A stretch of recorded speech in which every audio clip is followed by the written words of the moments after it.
Folks, Black Star Network is here. Hold no punches. I'm real revolutionary right now. Support this man, Black Media. He makes sure that our stories are told. Thank you for being the voice of Black America, Roland. Stay black. I love y'all. All momentum we have now, we have to keep this going. The video looks phenomenal. See, there's a difference between Black Star Network and Black-owned media and something like CNN. You can't be Black-owned media and be scared. It's time to be smart. Bring your eyeballs home. You dig?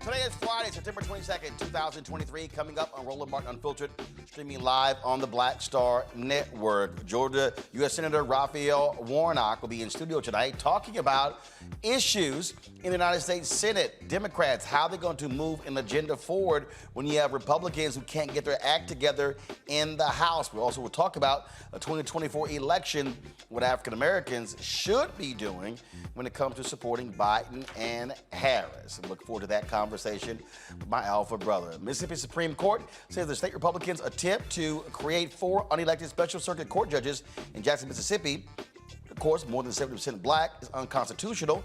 I'll be joined by the Impact Policy Counsel for the Mississippi Center for Justice to discuss this court victory.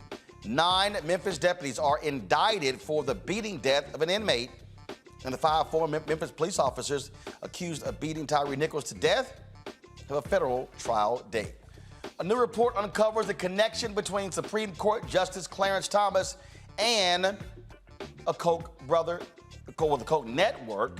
We'll talk about his connection and why Clarence Thomas is truly the most corrupt federal judge in America. Also, we had a great time at the Cincinnati Music Festival with Procter & Gamble. We'll show you some of that fun right here on the show. It is time to bring the funk. I'm Roland Martin Unfiltered on the Black Star Network. Let's go. Whatever the biz, he's on it. Whatever it is, he's got the scoop, the fact, the fine. And when it breaks, he's right on time and it's rolling. Best believe he's knowing. Putting it down from sports to news to politics. With entertainment just for kicks, he's rolling. It's on go, roll, y'all. It's Roland Martin, rolling with Roland now. He's funk, he's fresh, he's real, the best, you know he's Roland Martin now.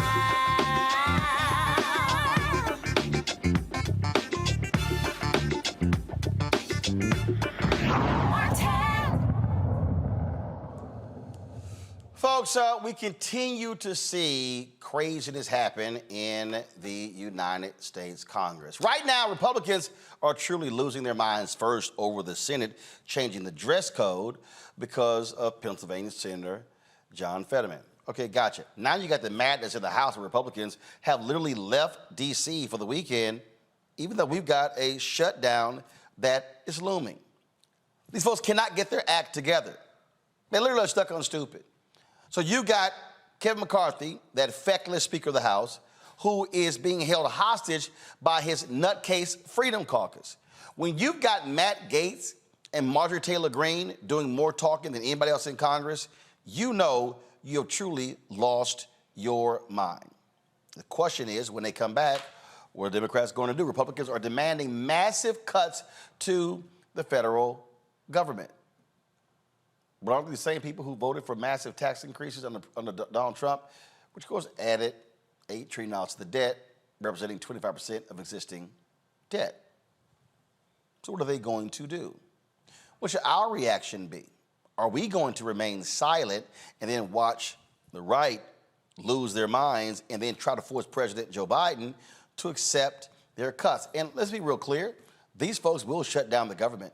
In fact, I'm going to play a clip a little bit later when Karl Rove talked about that, and he said, because this Fox News person said, well, why do Republicans always get blamed for shutting the government down? Karl Rove said, because they do. That's literally what they do. Y'all, they shut the government down when Trump was president. These people truly are nuts. My panel, Michael Imhotep, hosts the African History Network show out of Detroit, joins us. Matt Manning, civil rights attorney out of Corpus Christi, Texas. Killer Bethea, communication strategist out of D.C. I don't understand any of these nutcases. Hold on, let me. Michael, they really are crazy. And we don't have Michael yet. All right, so we lost Michael, so they've nobody able to get Michael back. I'll turn to Matt and Kelly. Kelly, I'll start with you. Here's my whole deal in this whole piece. This is where Democrats should literally say, you do you. Y'all let me know when y'all go through all y'all nonsense. I'll be here waiting. They should not commit to anything until the nuts in the House move forward. And my thing is, they fought so hard to get the majority. They fought so hard to keep power, Republicans, and then to use it or frankly abuse it in this manner in a way that does nothing for the American people, doesn't even do anything for their caucus or their own agenda. It is like they just thrive on chaos. They thrive on the misinformation and the uncertainties because the only way they can galvanize their base is if something is wrong and they can blame somebody else for it. But yeah, it's ridiculous up here in D.C. right now between that and indictments and impeachments that don't need to be here. It's crazy, and it's like no one is paying attention to the American people regarding what they need, how they need it, and how soon they need it. Because these are jobs and lives that we're talking about. Matt, again, these are the people who, they really don't care. They're insane. They're insane. And they will, without a doubt, they'll shut the whole thing down just because. And you see, they wouldn't even vote on a budget, and McCarthy was like, man, what's wrong with these people? Guess what, Kevin? They're yours. Yeah, and you see how they even put him in place. I mean, he's in a precarious position to begin with, considering they had so many votes to even let him be the speaker. And I think the reason is, Roland, partially is because they find that there's political capital to that, in terms of being obstructionist. That's why we're continuing to see it. I don't think that's sustainable. I think at some point, even people in their own constituency start to say, you're not getting anything done. But that, I think, goes again to the crisis of representative democracy that we see now. So you got people who are in office, running to stay in office, and who are not concerned about their constituents and the greater good. But it's because there has not been a political price to pay for their, asinine actions yet. Michael, this really is one of the funniest clips that I've seen. It was on Fox News Sunday with Shannon Ream. And she thought she was sort of trying to make the point, defending Republicans for getting blamed for government shutdowns. Karl Rove blew that up in her face. Go to my iPad, watch this. There's another fight that everybody's going to get blamed for, too. Another Hill headline says this: lawmakers prepare for shutdown blame game.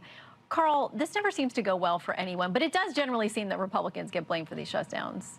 Well, generally because Republicans are responsible for the shutdown. They seem to eagerly want it. So, yeah, there's a reason why they get blamed. And look, the American people demand that their government try and run itself in an appropriate fashion. And the fact that the biggest financial and business enterprise in the world, the U.S. government, cannot pass a budget in time and then ends up shutting itself down over things that are on the margin. I mean, we're talking about the difference between this and that. And the Republicans are going to be shoot themselves in the foot in the run-up to the 2024 election if they continue to think that shutdowns are a great way to put themselves in front of the American people. And there you go, right there, Michael. One of their own, like, yeah, we the ones who act stupid.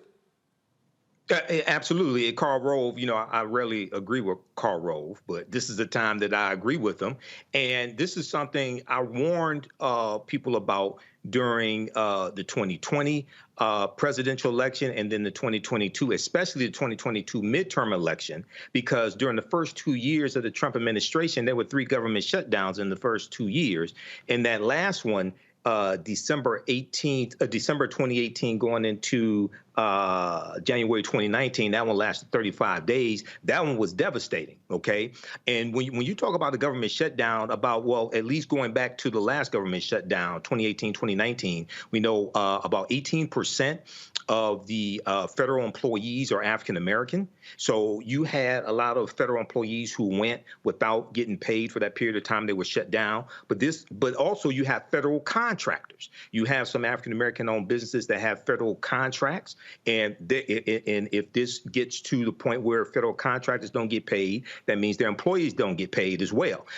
So we have to understand political self-defense and self-preservation. You cannot let crazy people have control of the government. You can't let them have control of the House, Senate, or the White House. So this is why, 2022, the House flipped to Republicans based upon about 7,000 House votes in a handful of districts.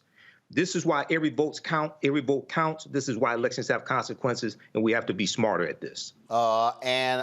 I always get a kick out of listening to let's say, underage lover Matt Gaetz. Love to see him when he is whining and crowing about Kevin McCarthy. Remember Kevin McCarthy was kissing his butt to get his vote for House Speaker? Ooh, I love how he repays him.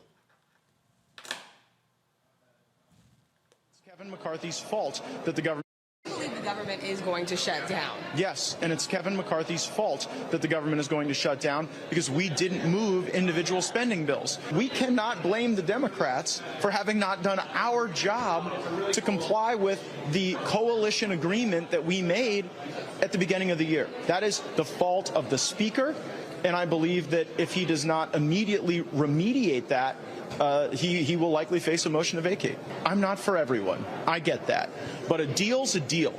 And if Kevin McCarthy wasn't willing to honor the deal that he made to assume the speakership, then he should not have agreed to those terms. Inside Washington, D.C., people think they can just lie all the time with impunity and that no one's ever going to call them on their bullshit. But, Kevin broke this deal. And I intend to hold him to that deal or to hold daily votes on a motion to vacate. Yeah, I'm pretty frustrated. And I had so much hope when Speaker McCarthy made this agreement that we could turn this place around during both Republican and Democrat control. But instead, all we've gotten are lies and broken promises and failure and shutdowns. And while that may be Kevin McCarthy's legacy, it will not be mine. Yes, it will. Because you're a liar, too. Gotta go to the break. We come back. We're going to talk Mississippi, what's happening there when it comes to judicial races. Supreme Court, shocking 8-0 decision. We'll explain next. You're watching Roland Martin Unfiltered right here on the Black Star Network. I'm Deborah Owens, America's Wealth Coach. And on the next Get Wealthy, you'll meet Jandy Turner, who took her love of sports, expanded her network, and created a thriving business. I settled on developing a golf event planning business, which in and of itself has been very viable for me. One of the things that I've learned from producing hundreds, if not thousands, of golf tournaments is that business gets done on the golf course. All on The Next Get Wealthy, only on Black Star Network. Hatred on the streets, a horrific scene, a white nationalist rally that descended into deadly violence. White people are losing their damn minds. As an angry pro-Trump mob storms the U.S. Capitol, we've seen shutdowns. We're about to see the rise of what I call white minority resistance. We have seen white folks in this country who simply cannot tolerate black folks voting. I think what we're seeing is the inevitable result of violent denial. This is part of American history. Every time that people of color have made progress, whether real or symbolic, there has been what Carol Anderson at Emory University calls white rage as a backlash. This is the rise of the Proud Boys and the Boogaloo Boys. America, there's going to be more of this. Here's all the Proud Boys, Dave. This country is getting increasingly racist in its behaviors and its attitudes because of the fear of white people. The fear that they're taking our jobs, they're taking our resources, they're taking our women. This is white fear.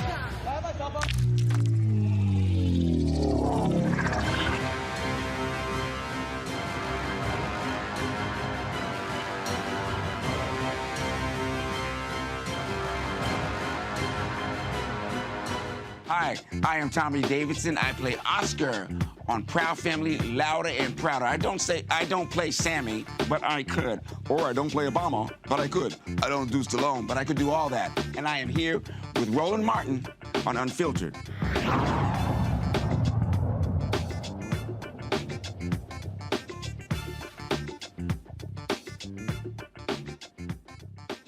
Folks, a surprise decision out of Mississippi where the Supreme Court there unanimously agreed that the attempt by Republicans to create 4 unelected special circuit court judges in Hinds County, where Jackson, Mississippi is unconstitutional. The 8 justices sided with the plaintiffs that HB 1020 Section 1 said that Section 1's creation of 4 newly appointed temporary special circuit judges in the 7th Circuit Court District for a specified almost 4-year term violates our Constitution's requirement that circuit judges be elected for a 4-year term. Blake Feldman is the Impact Policy Counsel with the Impact Policy Counsel from the Mississippi Center for Justice. Blake, glad to have you here. So here's the thing that people have to understand what's really going on. We're seeing this in other states as well.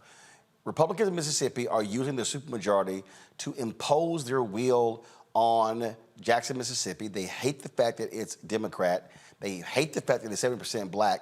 But what's hilarious is, without Jackson, a broke Mississippi is broker. Yeah, absolutely. There's been complete, Jackson was targeted in a way that we have not seen yet this past legislative session. This is a big win. The coalition that organized quickly when this bill and others were introduced this session were vindicated yesterday, and this is great, but no one is naive enough to believe that the legislature is done targeting Jackson, that it all of a sudden now will believe that black people should be entrusted with the same rights to vote, the same rights to self-determination. Jackson will continue to be targeted, but it's been really deprived and starved of resources for a few decades now by a majority white legislature and all white statewide elected officials, which is really unfortunate. It cripples the state. It hurts everyone. It hurts white and black Mississippians. But this mentality of black people should not be able to govern themselves in the same way that every other municipality in the state is allowed, in the same way that residents of every other county in the state are allowed. Hinds County and Jackson were treated in a very gross, unfair, and discriminatory way this past session. And we're not just talking about this bill. There's so many others. These are the same people who literally refused to. I mean, the governor, when he said he was treasurer, he was proud of not funding Jackson, Mississippi. And then they told Chokwe Lumumba, the mayor, okay, you actually think, because he told me the story, he's like, you actually think you're going to go to D.C. and get Biden to give you some money for the water system? Lumumba came here, got $600 million. And then when he got back, they were like, yeah, we're going to run the water system now. Exactly.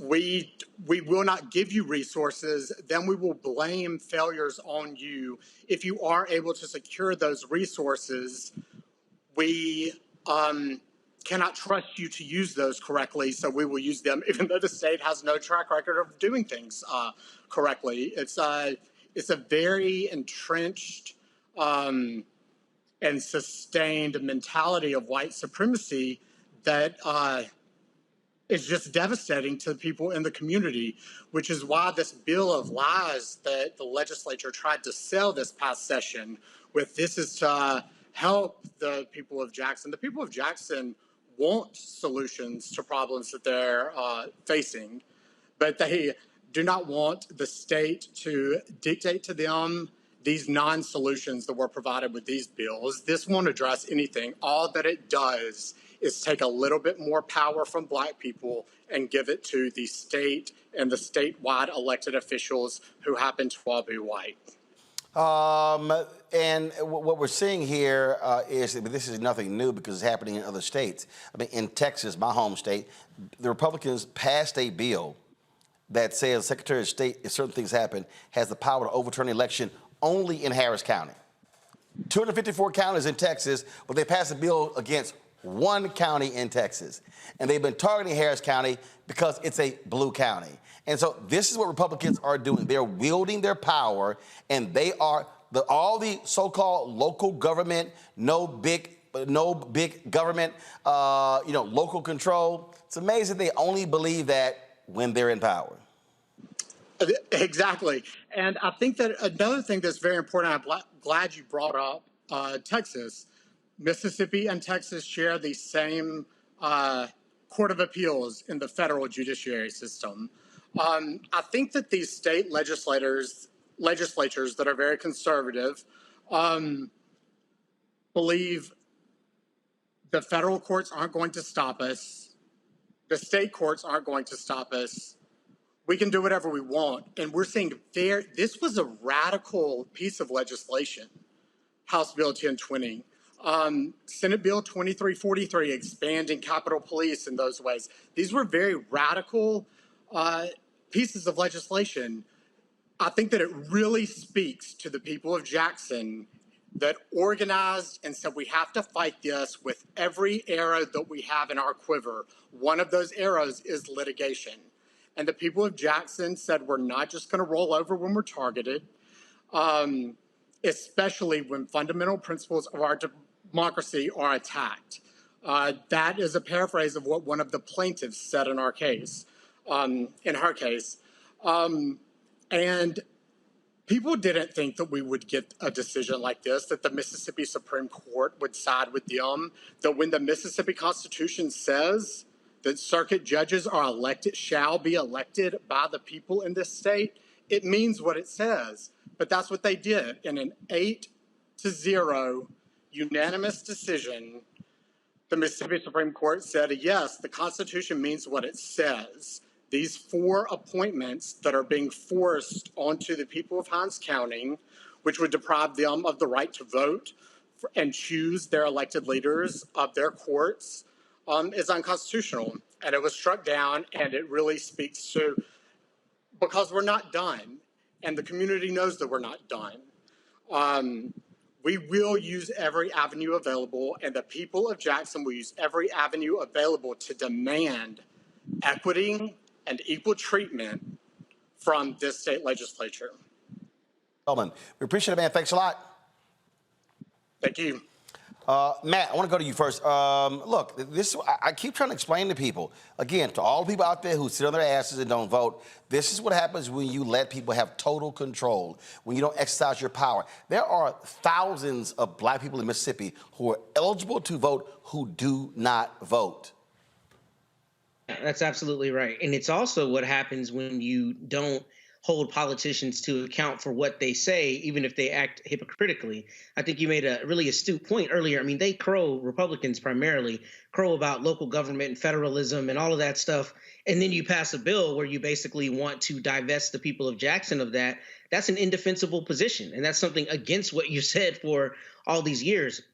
And on top of that, to your point, I mean, not only is it about local control, but when you have 70% of the population is black and you want to create basically a conservatorship where white people get to decide what happens in those black people's lives and they have no meaningful say, I mean, that's abhorrent in 2023. And it's one of those things that only happens after you have seen fomenting of this kind of rhetoric, right? The kind of rhetoric, just like I actually spoke to, that black people can't take care of themselves and that we've got to take care of themselves. And, you know, they don't have the means of intelligently, pursuant to their Mississippi Constitution, electing the people who represent them. So this is why elections matter. And this is why holding politicians to account for what they say matters. Because if you're talking about local government and federalism and all these things, then you cannot pass bills that directly controvert that. And that's precisely what they intended to do here. But I am still concerned, Roland. I didn't hear if they're going to still create the district, how is that district or that circuit actually populated? I know that these judges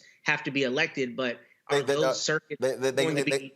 They struck it down but they did approve one of them. So again, it's sort of it's also a weird ruling there. But basically, they got to go back to the drawing board for these 4 circuit judges because they're supposed to be like 3. It was supposed to be 4 terms, and so that's what's up with that one. Michael, I want to go to you on this because this is the thing. Again, we're seeing this in Tennessee. We're seeing it in Texas. In Tennessee, they literally split Nashville into 4 different congressional districts. They try to take away the airport authority from Nashville. Republicans in Georgia have been trying to do the exact same thing.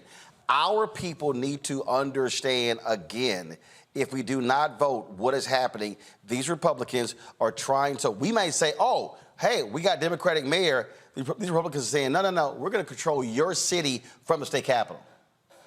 Absolutely, and especially in the former Confederate states like Mississippi is, like Texas is, like Tennessee is. And, your guest mentioned the state constitution of Mississippi. That's the Mississippi State Constitution of 1890. And you don't have to read the whole thing, but if you understand it, they impose poll taxes, literacy tests, but also a felony disenfranchisement law. So that if you committed a felony or certain types of felony, you lost your right to vote for life. And all this was targeting African Americans. The presiding judge over the state convention, his name was Solomon Saladin Calhoun. He said, we came here to exclude the Negro. Okay. And then when we look at Hinds County is 70%, more than 70% African American. So this is a continuation. Okay, this is a continuation of what happened after Reconstruction ends and these voter suppression tactics that they keep playing. This is why we have to understand politics as well as history and vote not just for people who can do things for us, but also vote to stop people who are trying to do things to us. Okay, so this is extremely important. Kelly. No, I agree with my panelists here. My main concern with this ruling, even though it was overturned, is that the court still emphasized that there's no constitutional impediment to what they did, meaning that they can do it again, given they have exigent circumstances. And knowing how Mississippi's, they can absolutely more or less force an exigent circumstance upon Jackson, upon this county, to do what they just did. And that's still a problem. Just because it was overturned because of, some type of loophole doesn't mean it can't happen again by another loophole. So we still need to be aware. We still need to be proactive in this. And for Mississippians, vote. Make sure that you're holding your people accountable so that stuff like this doesn't happen again, and that y'all will actually vote judges in who can make sure that jurisprudence like this doesn't apply. Folks, we come back. We'll be chatting with Georgia United States Senator Raphael Warnock. He is in the House. Lots to talk about. Calls for New Jersey Senator Menendez to resign. President Biden said he's going to walk the picket line. Republicans can't get their act together in the House. Black people are saying, what have you done for me lately? What was going to happen in the 2024 election? Lots to discuss. Next, right here, Roland Martin Unfiltered on the Black Star Network. Don't forget, folks, to please, if you're watching on YouTube, hit the like button, all right? Don't be lazy, hit the like button. Also, join our Bring the Funk fan club. Your dollars make it possible. I keep telling y'all, I'm out here fighting these. Look, I found out today there's one advertiser, they did not want to advertise with us because they did not like a commentary I gave about Texas Governor Greg Abbott. But I see they ads on Fox News. So y'all need to understand how they do black-owned media. And so your support is absolutely critical. Our goal is to get 20,000 of our fans contributing on average $50 each. That comes out to $1 million a year. Folks, that's $4.19 a month, 13 cents a day. A lot of people say they can't afford that. Totally understand. Had a woman today at the Congressional Black Caucus Foundation, AOC. She's like, I don't want a picture. I'm making my contribution. I don't know how to use Cash App. So I punched it in for her, and she gave her contribution. I certainly appreciate that.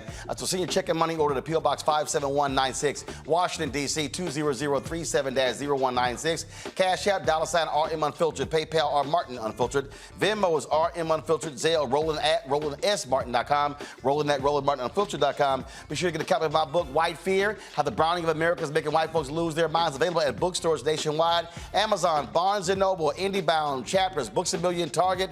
Download the audio copy on Audible. We'll be right back. When you talk about blackness, and what happens in black culture. We're about covering these things that matter to us, speaking to our issues and concerns. This is a genuine people-powered movement. There's a lot of stuff that we're not getting. You get it, and you spread the word. We wish to plead our own cause. Too long have others spoken for us. We cannot tell our own story if we can't pay for it. This is about covering us. Invest in black-owned media. Your dollars matter. We don't have to keep asking them to cover our stuff. So please support us in what we do, folks. We want to hit 2,000 people, $50 this month, raise $100,000. We're behind 100,000, so we want to hit that. Y'all money makes this possible. Checks and money orders go to P.O. Box 57196, Washington, D.C. 20037-0196. The Cash App is $RM Unfiltered. PayPal is R Martin Unfiltered. Venmo is RM Unfiltered.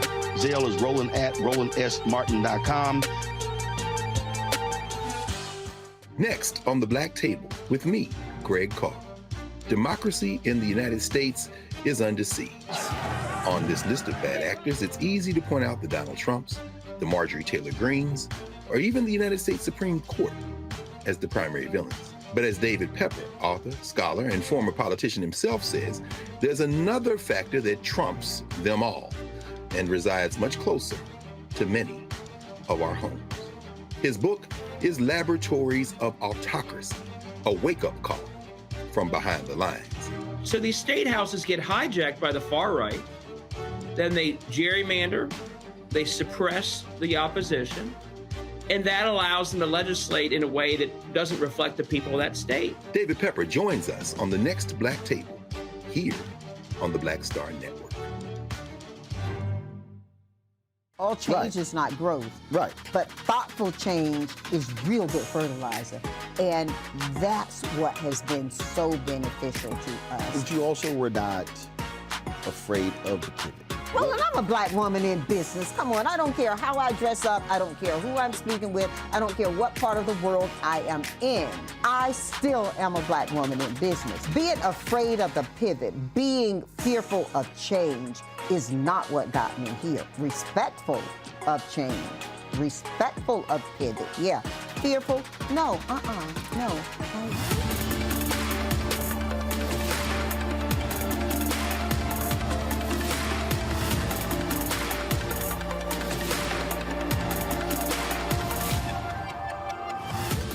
On the next A Balanced Life with me, Dr. Jackie, we're going to be talking about common sense. We think that people have it, know how to use it, but it is something that people often have to learn. The truth is, most of us are not born with it, and we need to teach common sense, embrace it, and give it to those who need it most, our kids. So I always tell teachers to listen out to what conversations the students are having about what they're getting from social media, and then let's get ahead of it and have the appropriate conversations with them. On the next A Balanced Life with me, Dr. Jackie, here at Black Star Network.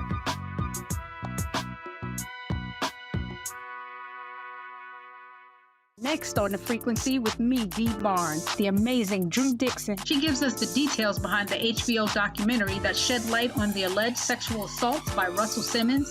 And we're talking about the Netflix documentary, Ladies First, right here on The Frequency on the Black Star Network. I'm Faraji Muhammad, live from LA. And this is The Culture. The Culture is a two-way conversation. You and me. We talk about the stories, politics, the good, the bad, and the downright ugly. So join our community every day at 3 p.m. Eastern and let your voice be heard. Hey, we're all in this together. So let's talk about it and see what kind of trouble we can get into. It's The Culture. Weekdays at 3, only on the Black Star Network. Hi, I'm Jo Marie Payton, voice of Sugar Mama on Disney's Louder and Prouder Disney Plus, and I'm with Roland Martin on Unfiltered.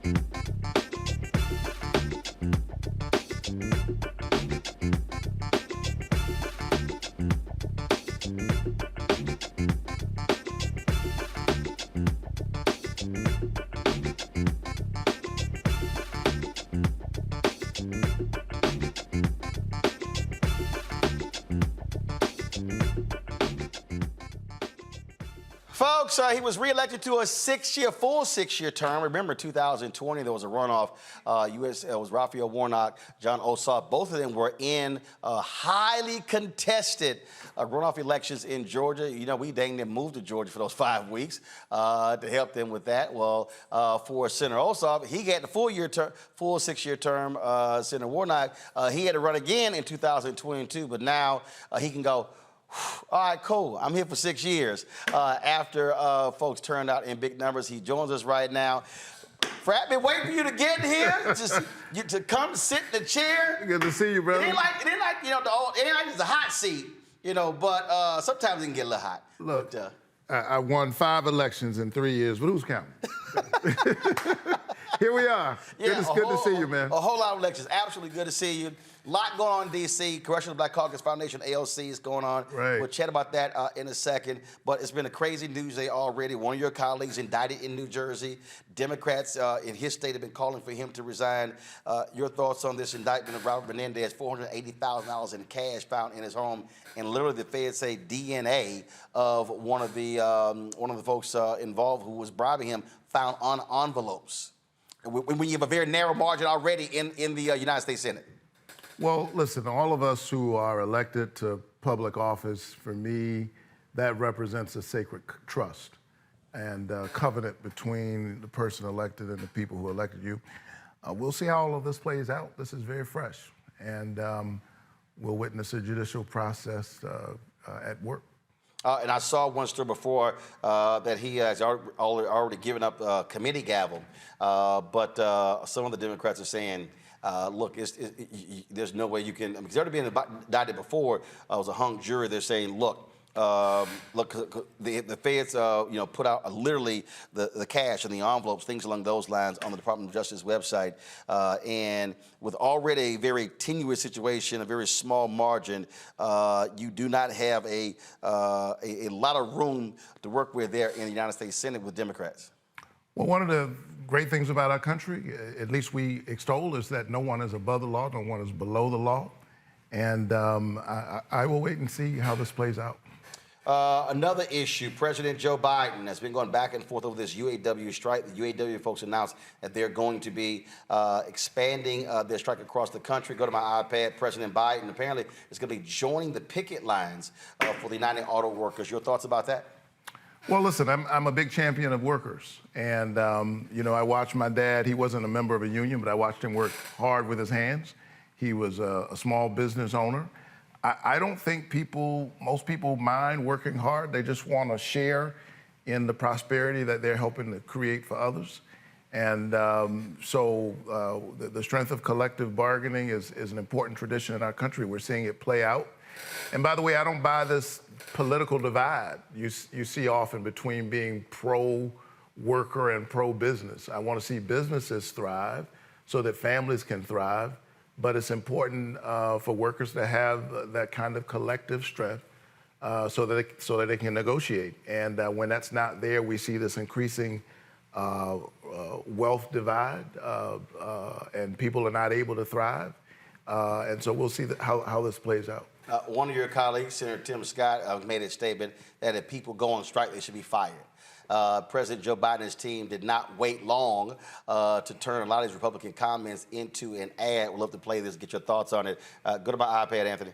When you have a president that's constantly saying, go union, this is what you get. The unions get emboldened, and then they start asking for things. The first bill he passed had $86 billion for union pensions. This president clearly does prioritize union jobs, and he's made very clear here that union workers deserve more, that their pay increases have not come close to the success and the money that all of these auto companies have enjoyed. The thing that's interesting is we're seeing numbers. Union support is at almost an all-time high. The last 6-7 years has been stunning, even to folks in unions, with how the American people have responded, because for the longest it was unions are awful, let's be right to work, and so many folks are now saying, wait a minute, you know what, collective bargaining ain't a bad idea. Look, Americans across the political spectrum, I think, have witnessed over the last few decades this growing divide between the compensation of the average worker and their CEOs. And these are the issues that are being raised. This is just one example. But, you know, when I hear one of my colleagues talk about who ought to be fired and people doing their job, I'd love to see my colleagues over in the House do their job. I'd love to see Congress do its job and keep the government open. Because certainly that's not helping working families in Georgia. The people I'm talking to are thinking about the high costs of prescription drugs, the costs of health care in general. They are concerned and trying to keep their families safe. We've had more mass shootings this year than we've had days this year. I just did a panel discussion over at the Congressional Black Caucus weekend this week. It featured Quavo, who's undergone his own tragedy in recent months. My colleague, Lucy McBath, who lost her son, transformed her pain into power, got involved in politics. We're witnessing all of this American carnage, and Congress hasn't done nearly enough. And so I'd like to see us, you know, get something done on gun safety, on prescription drugs, on creating jobs and opportunity for average Americans. And to that point, I mean, we see the energy. We saw the energy in Tennessee when the Republicans booted out two out of three, both African Americans. Gloria Johnson wasn't booted out, and they were responding to the people who were demanding change after there was a shooting at this Christian school. Then the Republicans there then began to literally throw people out who were holding up signs. And so they spent more time attacking the folk who were crying about their children being killed than to deal with the issue of guns. It's awful. You know, what we witnessed in Tennessee, we've seen time and time again, another tragic flashpoint. And for folks who are trying, you know, this happens so often, I'm not sure people even remember what happened. But a killing at a Christian school involving the youngest of children and others, and you had a movement emerge, people responding to that. And rather than using their power to do something about safety, we saw this anti-democratic effort afoot in the Tennessee legislature. They threw these young legislators out. One of them visited my church in recent months, and I was certainly inspired by their leadership, by their voice. But we are seeing, Roland, this kind of assault, this unabashed, unembarrassed assault on our democracy from people who know that they're losing the argument. They're losing the argument on gun safety. They're losing the argument on reproductive choice. They're losing the argument on a whole range of issues. And so rather than have the people pick their representatives, the representatives are trying to pick their voters or throw out the representatives that the voters have selected. You won't hear me say this much, especially on Roland Martin Unfiltered, but a Fox News poll said that 87% of Americans believe that we ought to have universal background checks. We ought to at least know who's owning the guns, and yet no real discussion, something I was pushing my colleagues on in recent weeks and in recent months. No real conversation about that. As divided as the country is, I don't think the people are as divided as is reflected in the politics. And that's a democracy problem. And the Congressional Black Caucus, whose weekend I chair this year, has always been at the center of that conversation. We've got to do something about all these issues, but I think job one is fighting for the democracy itself. And I do think that Black people, given our history, given our struggle, just to have our humanity acknowledged, to have our voices heard, have always had a special role to play in that. And I'm proud to be a part of a movement that centers racial equity, but is multiracial in its expanse and is focused on giving the people their voice back in their own democracy. You talked about the CBCF. I moderated a panel today with Congressman Hank Johnson about expanding the courts. And what he argued is that, first of all, we've expanded the courts before. They did not begin at 9. The country has changed. We look at the circuit courts that changed as well. Do you believe there should be an expansion of the Supreme Court when we look at a lot of these critical issues first? And then got to get your thoughts on should there be ethics reform? There's a new story from ProPublica about Clarence Thomas literally participating in Coke Network fundraisers. Republican judges are saying that absolutely crosses the line. A Supreme Court justice should not be attending fundraisers for right-wing conservative groups. Well, sadly, the Republican leader certainly believes in expanding the courts. He's perhaps the only living senator who's actually done it. But certainly there ought to be ethics and accountability in the courts. I mean, this is a foundation of what it means to live in a democracy. We are watching what's happening in the Supreme Court. Clearly, it seems to me there is not a willingness to hold themselves accountable. And so we've got to do something, I think, at the congressional level to push ethics reform. Whether you are elected to office or you're serving on the court, people have to know. I mean, this is how the democracy works. People have to know that decisions are being made and that it's not one's own self-interest that's guiding those decisions. Like private plane rides and yacht rides and your wife getting several $100,000 from these conservative groups. The influence of dark money, I think we are witnessing, whether we're talking about Supreme Court justices who seem to be enjoying themselves in ways that are quite interesting if you talk to the average American, or you're talking about the outsized influence of dark money influencing something like the debate around gun safety. Again, there's movement on this issue in the public. Right. And I think what your viewers and others ought to be asking is, if there's movement in the public on this issue, even among Democrats and Republicans, why isn't there movement in the highest levels of our government? And that's because of the outsized impact of dark money in our politics, because of racial and partisan gerrymandering, people who are in districts and the only thing they're worried about is being challenged by somebody more extreme than them. All of these kind of anti-democratic efforts afoot in our democracy are the reason why we've got to pass the Freedom to Vote Act, which I introduced a few months ago. And also later this year, I'll introduce the John Lewis Voting Rights Advancement Act. I'm gonna come back to that. You mentioned the CBC a little bit earlier in terms of what their focus is. One of the areas they have really been focused on is on your side of the aisle, and that is they have been challenging Senator Dick Durbin to say, dude, the blue slips.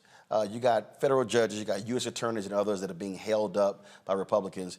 They want him to end that practice. Have you had conversations with him about the blue slip and the concerns of CBC members in the House?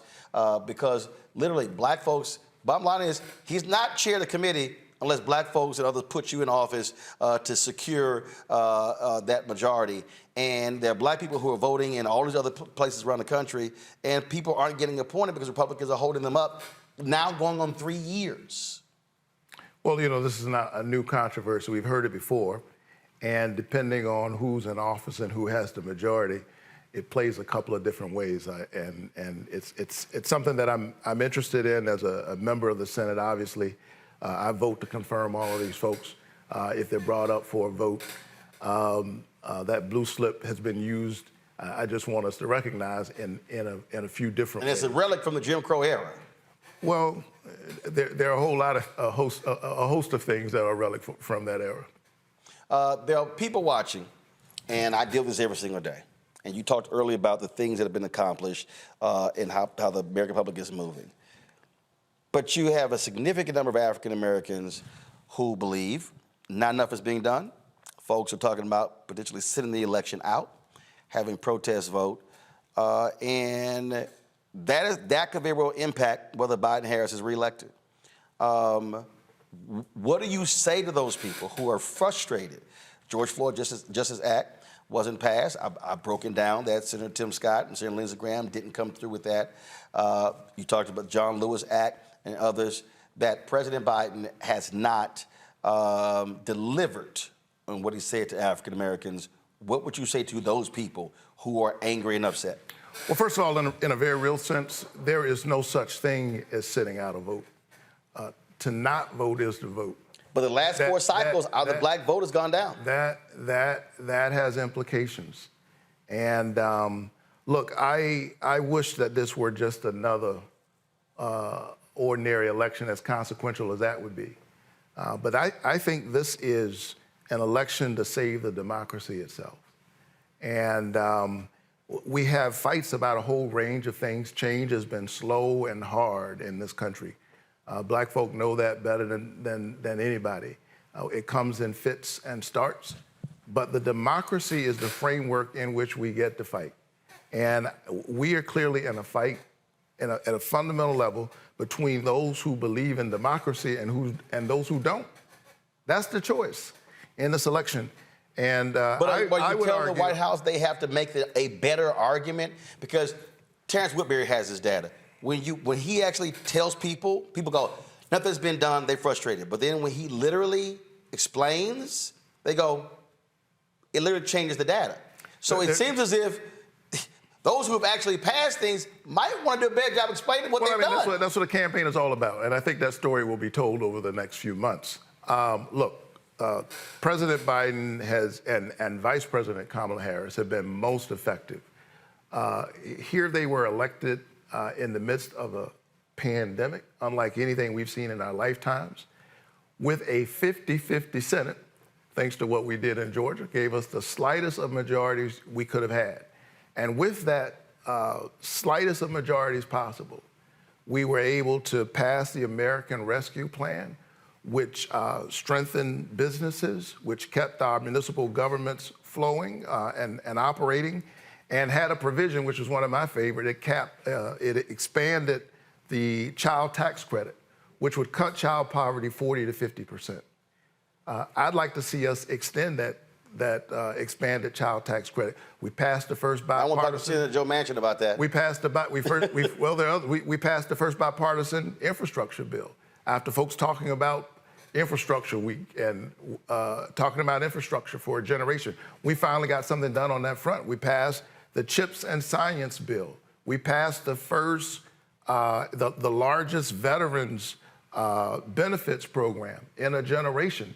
And then we went back and passed the Inflation Reduction Act, which invests in American manufacturing, clean energy, and it contains my bill, which capped the cost of insulin for folks on Medicare to no more than $35 of out-of-pocket costs per month. I'm running into people all over Georgia all the time who say that literally changed their lives. And I'm hopeful that sometime between now and the end of the year, we will move another prescription drug bill through the Congress, which will include my provision, my bill, which would cap the cost of insulin for everybody, people with insurance, people who don't. I can tell you that matters in a state like Georgia, where we have 1 million diabetics. 12% of the adults have diabetes. That this has been an effective administration, and yet there's more work to do. Last question. I think it's an easy one.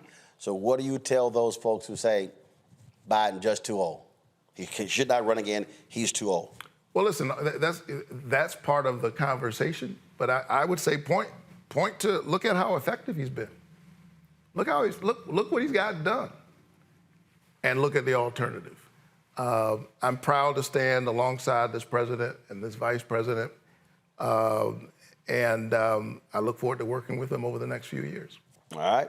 Well, Senator, glad to have you. Look forward to having you back again here in the blackest newsroom in the country. Good to be with you, my alpha brother. Oh, yeah. You ain't going to find as much black art in any other news show. Never not at CNN, MSNBC. It looks great. You all should see what I'm seeing. Absolutely. Appreciate it. All right, Thanks Roland. a bunch. Take care, man. All right. Thanks a bunch, folks. Got to go to a break. We'll be back. We'll chat with our panel. More on Roland Martin Unfiltered right here on the Black Star Network. Back in a moment.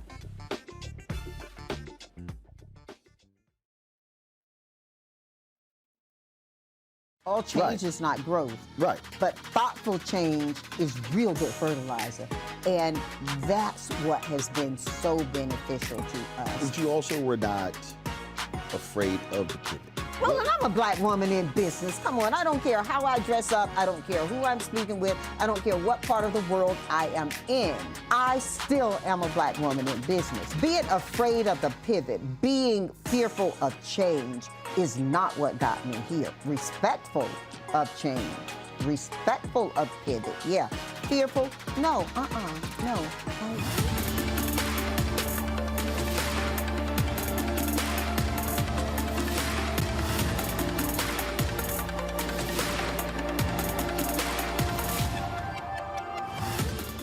When you talk about blackness and what happens in black culture, we're about covering these things that matter to us, speaking to our issues and concerns. This is a genuine people-powered movement. There's a lot of stuff that we're not getting. You get it, and you spread the word. We wish to plead our own cause. Too long have others spoken for us. We cannot tell our own story if we can't pay for it. This is about covering us. Invest in black-owned media. Your dollars matter. We don't have to keep asking them to cover our stuff. So please support us in what we do, folks. We want to hit 2,000 people, $50 this month, raise $100,000. We're behind 100,000, so we want to hit that. Y'all money makes this possible. Checks and money orders go to P.O. Box 57196, Washington, D.C. 20037-0196. The Cash App is $RM Unfiltered. PayPal is R Martin Unfiltered. Venmo is RM Unfiltered. Zelle is Roland at RolandSMartin.com. On a next, A Balanced Life with me, Dr. Jackie, we're going to be talking about common sense. We think that people have it, know how to use it, but it is something that people often have to learn. The truth is, most of us are not born with it, and we need to teach common sense, embrace it, and give it to those who need it most, our kids. So I always tell teachers to listen out to what conversations the students are having about what they're getting from social media, and then let's get ahead of it and have the appropriate conversations with them. On a next, A Balanced Life with me, Dr. Jackie, here at Black Star Network.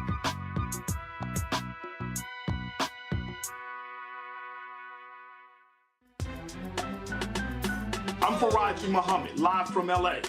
And this is The Culture. The Culture is a two-way conversation. You and me. We talk about the stories, politics, the good, the bad, and the downright ugly. So join our community every day at 3 p.m. Eastern and let your voice be heard. Hey, we're all in this together. So let's talk about it and see what kind of trouble we can get into. It's The Culture, weekdays at 3, only on the Black Star Network.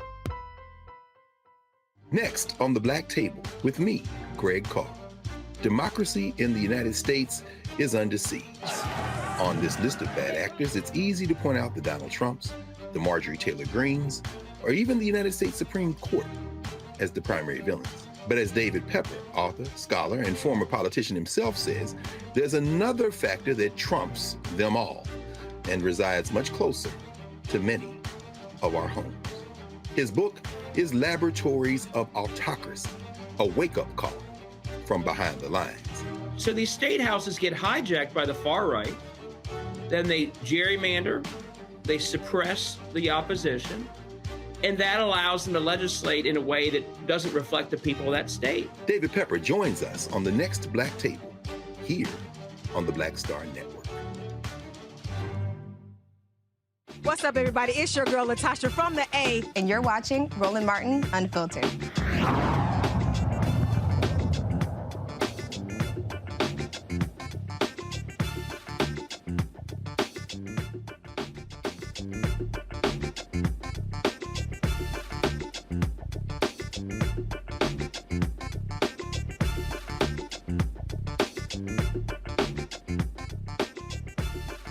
Camera.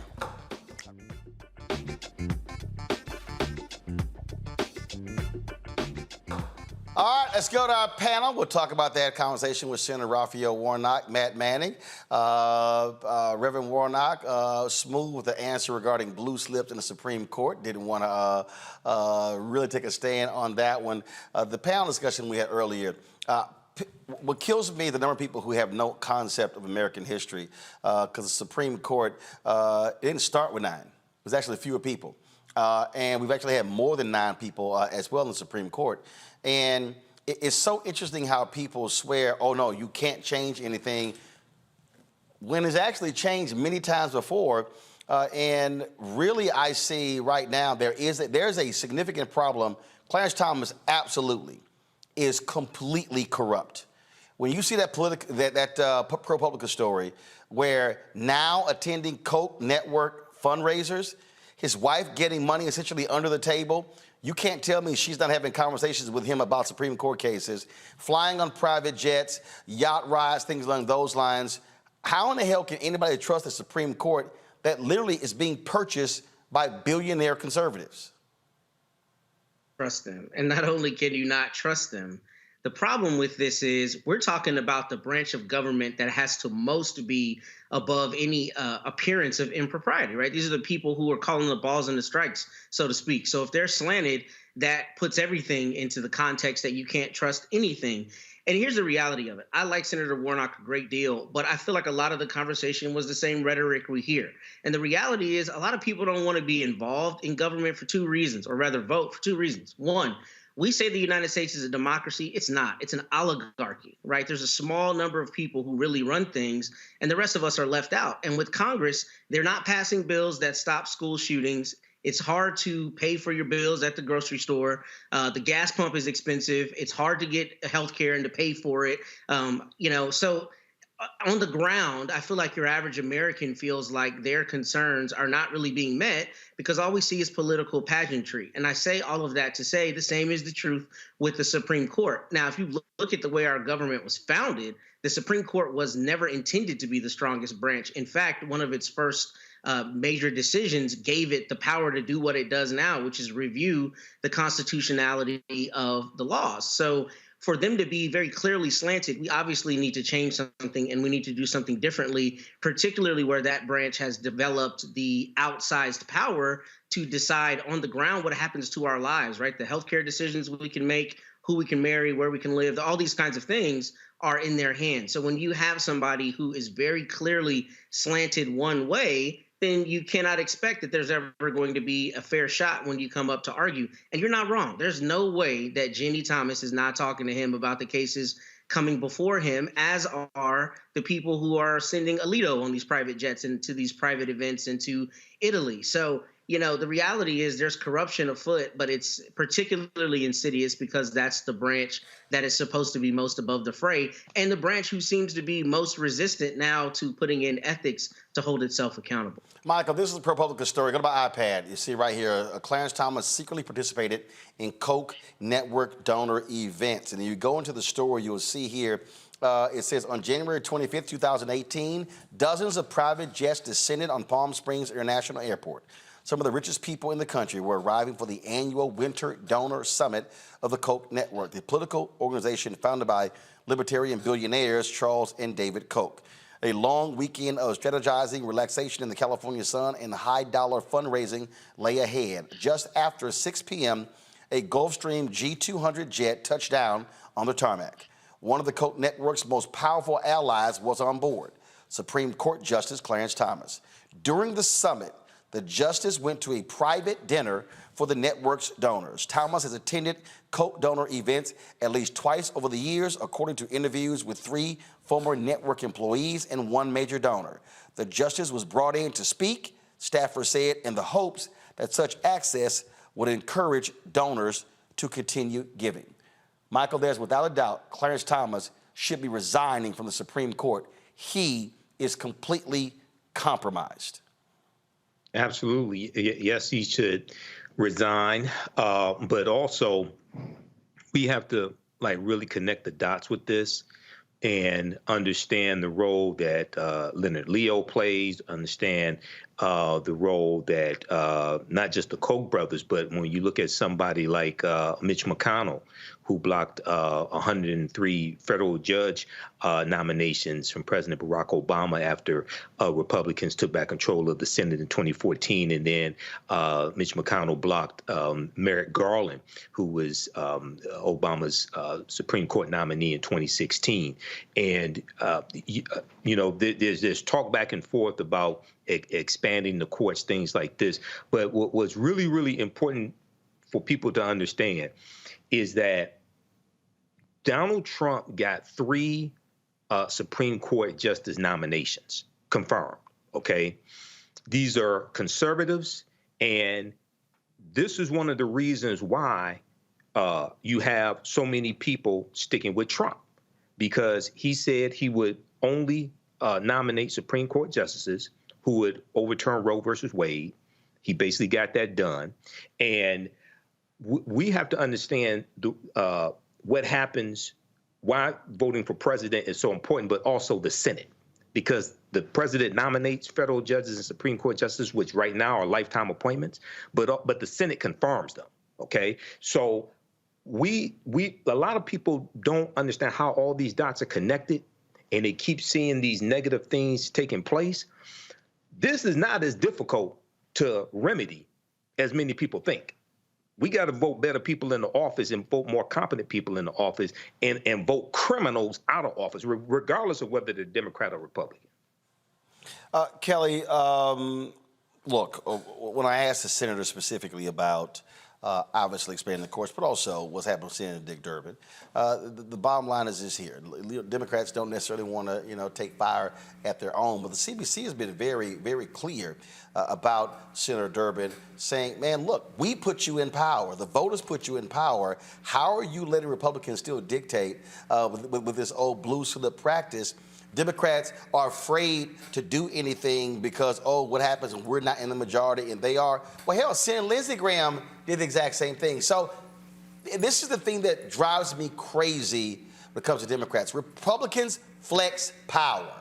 They use power. They wield power. Democrats, I don't know if we want to really do that because, what might happen if we don't have the power? You deal with that when you don't have it.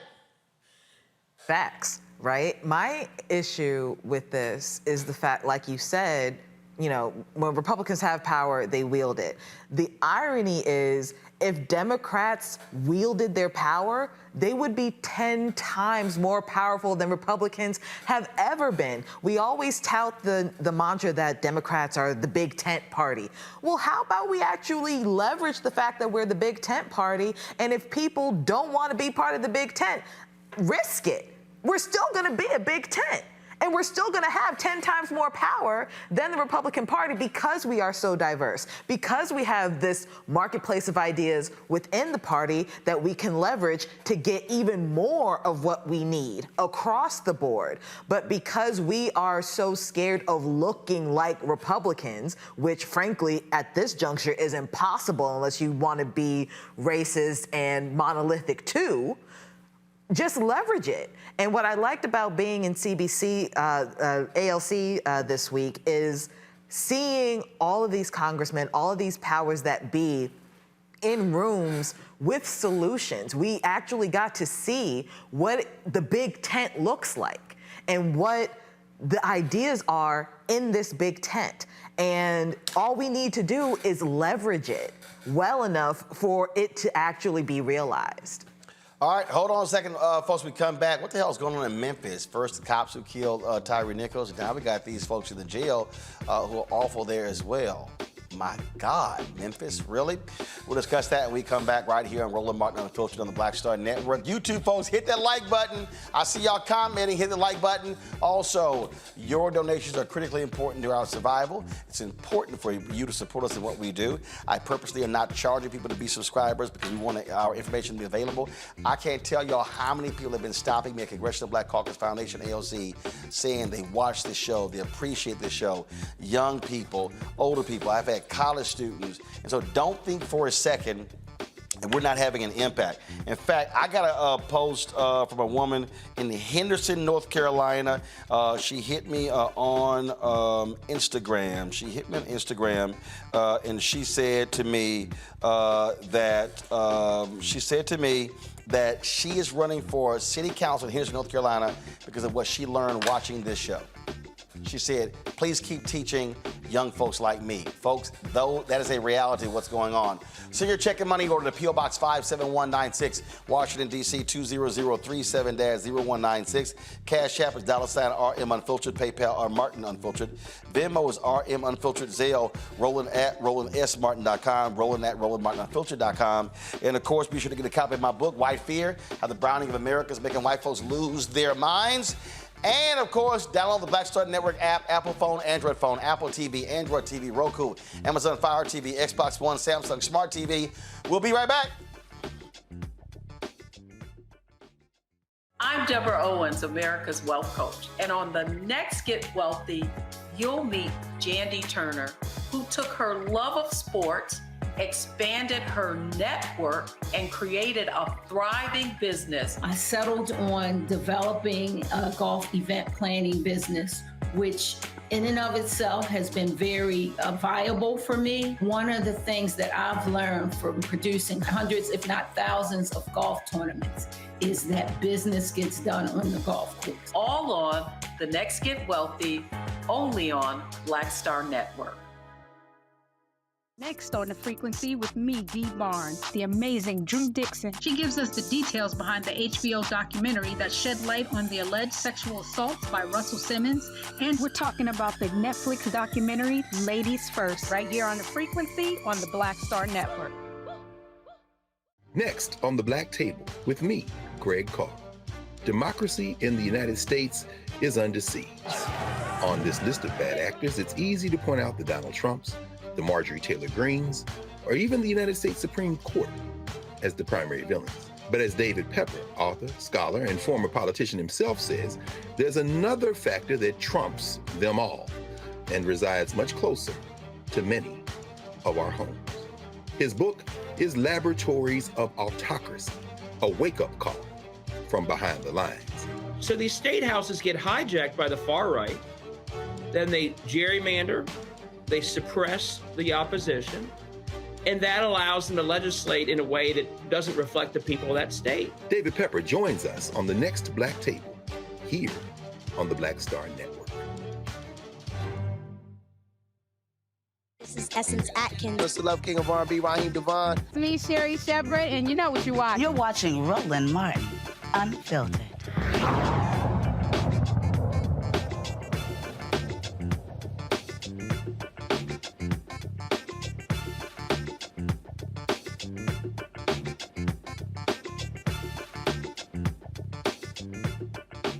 Nine Memphis jail deputies are with the, have been charged.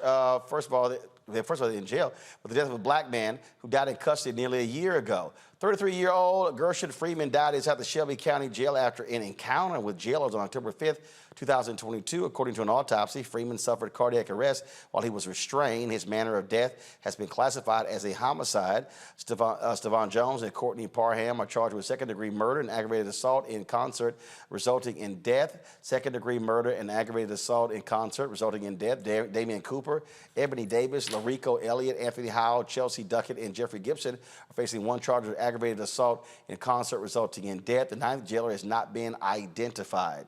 A May 2024 federal trial date has been set for the 5 former Memphis cops accused of the fatal beating of Tyre Nichols. Attorneys for Tadarius Bean, Demetrius Haley, Emmett Martin, Desmond Mills, and Justin Smith agreed on the May 6 trial date. The trial is expected to take 8 or 9 days for all 5 officers. The former MPD officers were indicted by a federal grand jury last week, charging them with depriving Tyre Nichols of his rights following a traffic stop that led to his death. Nichols died 3 days after being punched, kicked, and hit with a baton by the officers during a traffic stop. These officers face state charges, including second-degree murder as well. They pleaded not guilty. Matt, this is, I mean, this is absolutely crazy. And I've said repeatedly how the Department of Justice has been very aggressive in going after wardens and jailers and the kind of stuff with these correction officers. And, you know, people act as if, man, this is no big deal. These are just folks who are in jail. No, this is serious. This is major. And there should be a massive crackdown on these thug jailers. Yeah, you know, this is particularly timely today because today I had a conversation with an expert that I hired in an excessive force case, a former chief of police. And he told me, you know, the reason this stuff happens is because these people never get punished. And the people on the department recognize they're not going to get punished. And they recognize there is no real price to pay for doing this. This kind of thing happens all the time. This is probably 40% of my practice, Roland, is filing lawsuits like this. And just like your prior guest talked about with the Fifth Circuit. Every time I file one, no matter how bad it is, I have to bake into my strategy the reality that the Fifth Circuit is likely going to rule against my client no matter how bad what happened to him or her was. I tell you that's because the Fifth Circuit is an absolutely hardcore right-wing MAGA court. It's incredibly conservative. And that's why on this show, every week I'm on, I mention the gulf between what we talk about with the Constitution and the reality of vindicating your constitutional rights if something like this happens. So I said that to say the reason we really need the Department of Justice is because when they prosecute these offenses, they prosecute them from a criminal standpoint, right? Which gives them a different latitude than I have with a civil case, because the civil law does not give me the same latitude, essentially. And it's not as easy to prove the cases, because when you have the power of a grand jury subpoena and law enforcement and other things, it has a different gravitas. So I say all of that to say, you should be shocked by this. This is abhorrent. Anybody with eyes can see that. But what we should also be shocked by is how difficult it is for the families in these circumstances to actually hold somebody accountable. And I'm hoping that the Department of Justice continues to do the good work it's done, because every time they get involved and they prosecute somebody, that family has a true assurance that something's actually going to happen. Whereas every time I file a lawsuit, no matter how crafty I am with how I bring it, I have to tell my clients this is going to be an uphill battle. And that's because it is so hard to hold people accountable in these circumstances. It is mind-numbing, Michael, when we look at these cases, and you look at Fulton County Jail, the number of people who died there. Remember when that nut case in Milwaukee was the sheriff, and how many people had died there, died in those jails as well? And again, these are still human beings. These are human beings who are dying in jail, viciously beaten. Then you look at the conditions. A lot of these places, no AC, no air conditioning, so they're freezing. No heat. They're freezing to death, or they're profusely sweating. I mean, sewage and flooding, and we've covered this, just Mississippi and Alabama, all over. But this is an epidemic in this country. Yeah, it really is, Roland. And when you deal with county jails, you'll have people who may be serving less than a year, they may be serving a sentence, but then you may also have people who are awaiting trial as well. So they haven't been found guilty yet. But regardless of whether they've been found guilty or haven't had a trial, that jail is still responsible for their well-being, okay? And this deals with just a basic humanity issue, respecting people's humanity. And a lot of these conditions are unlivable. And if it was a situation where we were awaiting trial, or even if we were convicted of something, we wouldn't want to live in those conditions, and we would not want one of our loved ones to live in those conditions either. So, this has to change. This deals with who you have in political offices, deals with legislation also. But yeah, this is totally unacceptable. Kelly. Every time I hear one of these stories, it breaks my heart, because like the panel has already said, they're human beings. And the point of any type of prison or jail system is supposedly supposed to be about it being rehabilitative. How do you rehab someone in a condition like that? You don't. Animals are treated better than some of these prisoners. I remember the story of, I can't remember which jurisdiction it was, but the young man who I think it was Atlanta, died with bed bugs, the bed bug infestation. That's Fulton County Jail. Yeah, that was just absolutely disgusting to me. I mean, I can't think of even terrorists who have conditions like that for prisoners of war. And we're talking about American citizens in America who are supposedly supposed to be being rehabbed to get back into society. How do you do that when you have conditions like this? So absolutely something needs to change. Something needs to give. because this is absolutely an injustice system with things the way they are as it stands. Oh, that's exactly what it is. All right, folks, we appreciate it. Kelly, thanks a bunch. Michael, thanks a bunch. Matt, thanks a bunch. Folks, when we come back, just a little some of the fun we had with Procter & Gamble at the Cincinnati Music Festival. We'll have that for you next right here on Roland Martin Unfiltered on the Black Star Network.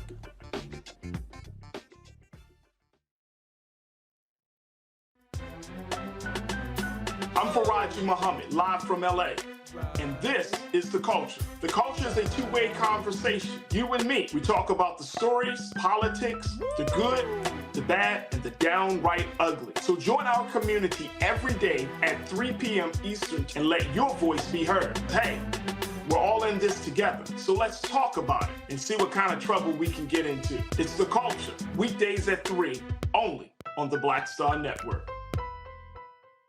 Next on The Frequency with me, Dee Barnes, the amazing Drew Dixon. She gives us the details behind the HBO documentary that shed light on the alleged sexual assaults by Russell Simmons.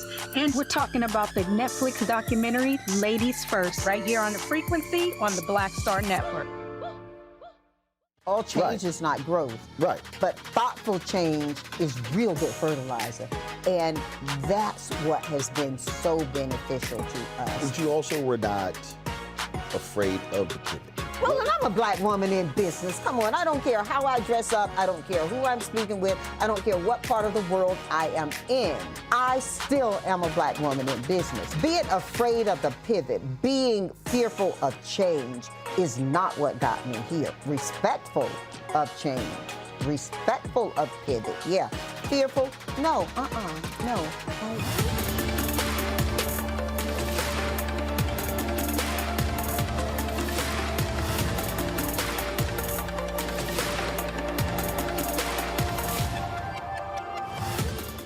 Sherry Shepard with Sammy Roman. I'm Dr. Robin B., pharmacist and fitness coach, and you're watching Roland Martin Unfiltered.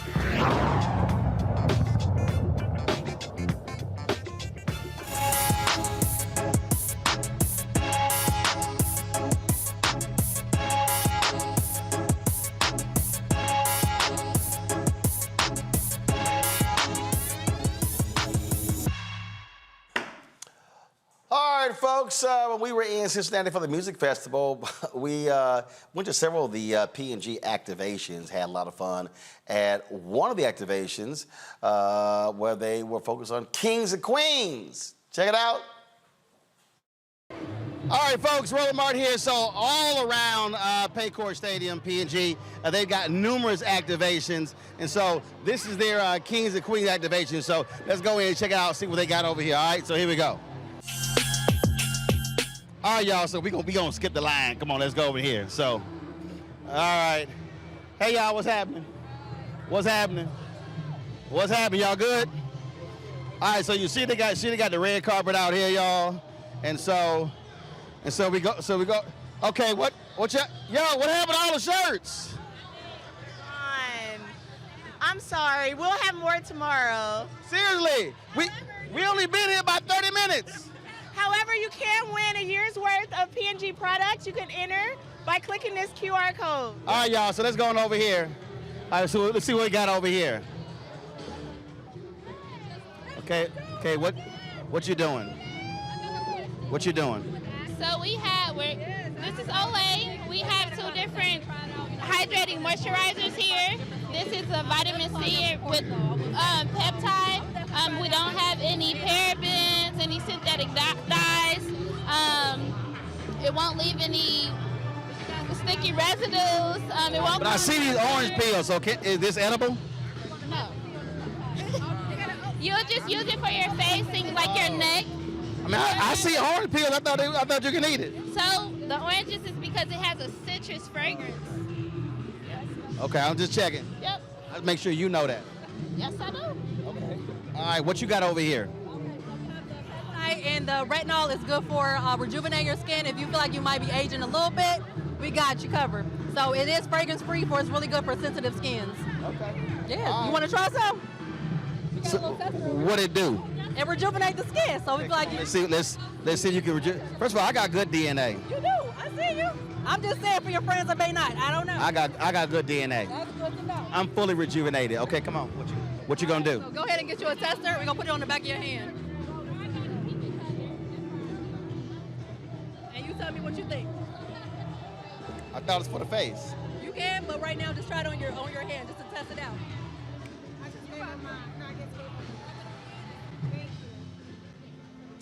Well, this smells great.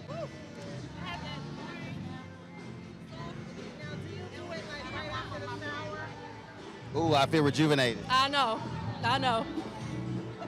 She ain't got no sense. So, whole point is here, you sit in the chair, you got, of course, a hashtag of feels like CMF.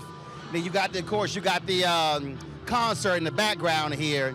And so you see the folks over there, you see they taking photos over there. And you see what the whole look is like. Remember, you used to go to the club and they had the wicker chair? That's what this feels like. So I might need one of these for the house, but we got a big problem. First of all, this chair is purple and gold. I am an alpha, black and old gold. These are mega colors. So I'm gonna have to talk to the P&G people. Next year, we gotta have black and gold chairs. We can't have this purple and gold. That ain't gonna happen, okay? I just wanna let y'all know. All right, y'all, so here's the deal. I'm about to get up, about to go over here to the Old Spice booth. So let's see what they got over here.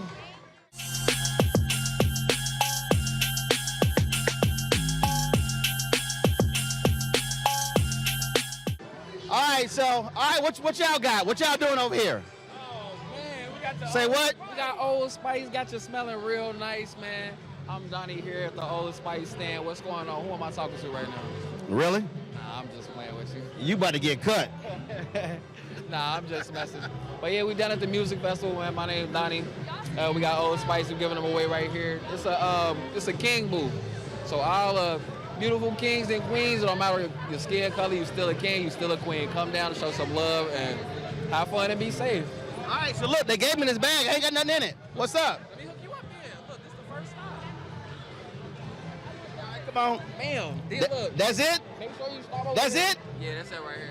I would say we can't get you. What's the rest? What you got over here? Y'all got more exfoliate? Is that the Dion Cole special? Yeah. So what is that? This is the new gentleman's blend that you can find inside of Kroger's. Old Spice Gentleman's Blend. Yes, sir. If you could smell this through the microphone, he'll tell you right now how it smells. All right. Smell pretty good, right? Then we got the 2-in-1. We got the face wash, and then we also got the body wash as well. This got the little bit of oatmeal smell in it. Go ahead and take a whiff of that. Let them know how it smells.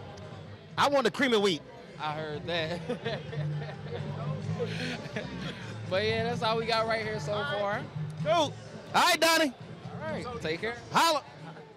All right, what y'all got? Hey, first and foremost, 06 to the good bros. All right, what's happening? So it's King C. Gillette. So we have some beard balm. Gonna keep the beard nice and soft for you. So you need this to grow the beard out. This is gonna be the beard thickness. No, I ain't. 14 days. First of all, this right here is, see, what I got right now is too thin for me. Was too thin for me. So yeah, I got to keep it down. Still use some of this though. Keep it soft. Oh really? Good, absolutely. All right, so let's see. So how much supposed to like a dab? About a nickel size. A little bit more than that. There you go. Rub it together. Get it smooth in there. Yeah, there you go. This one smells good too. Charlotte! There you go, man. Listen, it's gonna be dangerous for you out here with that on. It's gonna be dangerous for you out here with that. Charlotte's supposed to be snapping. I don't know what she's doing over there. Snap, Charlotte!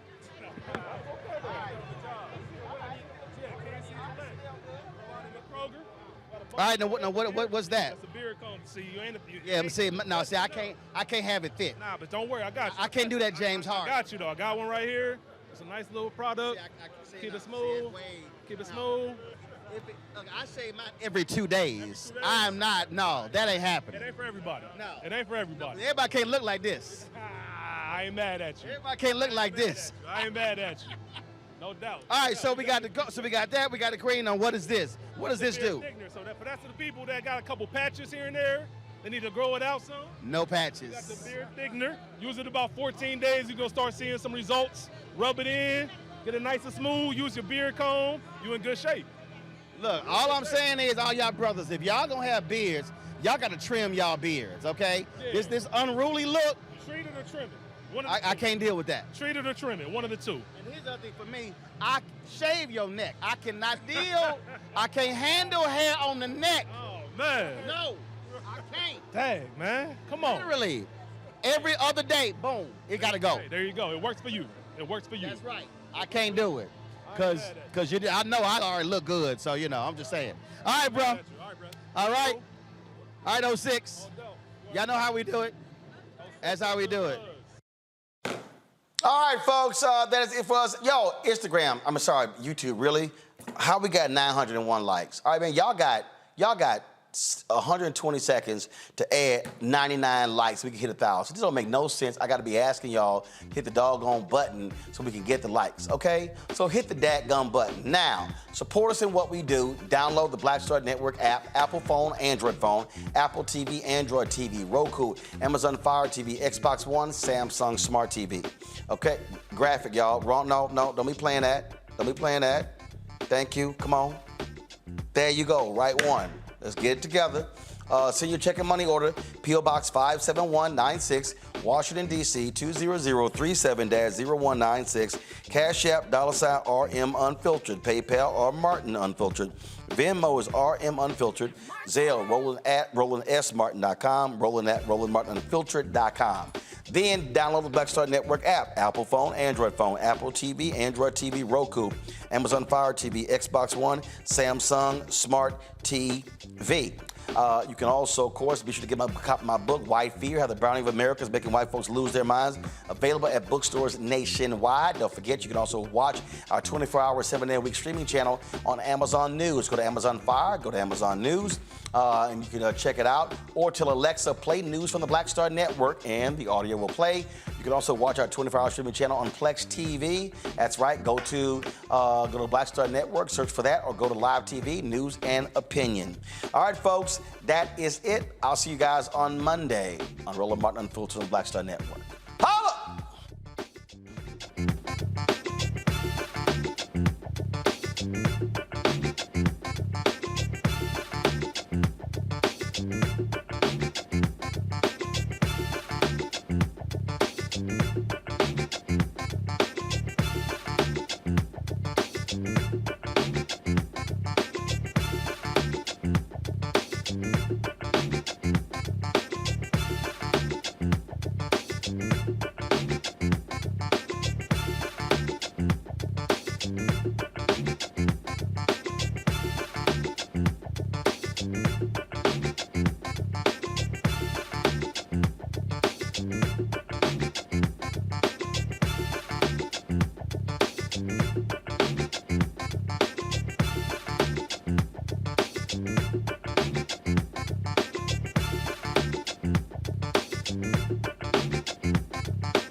Peace.